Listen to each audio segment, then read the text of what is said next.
માળિયા હાટીનાના ભાખરવડ ગામે તબેલામાંથી ભેંસને પાણી પાવા લઈ જતા ગોવાળ અને ભેંસને વીજ શોક લાગતા પીજીવીસીએલ કચેરીએ ટેલિફોનિક જાણ કરી પણ પાવર બંધ કરવાનું કહ્યું હતું, પરંતુ પાવર બંધ ન થતા ભેંસનું મોત થયું છે।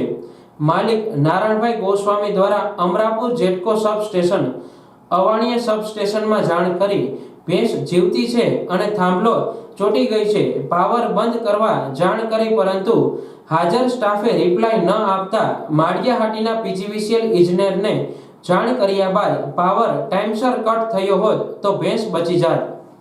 સદનસીબે ભેંસને બચાવ ગયેલ ગોવાળને પણ શોક લાગ્યો હતો, પણ ગોવાળનો ચમત્કારિક બચાવ થયો હતો।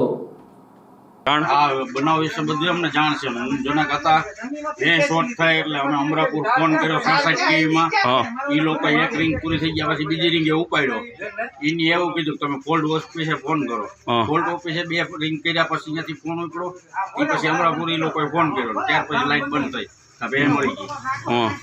એવું હતું, ભેંસ બસી જાય, ભેંસ બચી જાત। હા નહીં તો ભેંસ હા જનકભાઈ તમે ફોન કરેલો? ફોન કરેલો 8:36 ઉપાડ્યો નહીં।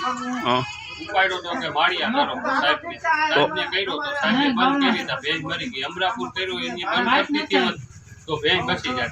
તો આમાં જીબીની બેદરકારી 100% બેદરકારી છે। ફોન કર્યા પછી ફોન કરો એમ કીધું, હા ભેંસ જીવતી હતી, કરી દીધી હોત ને બંધ અમરાપુર તો થઈ જાય।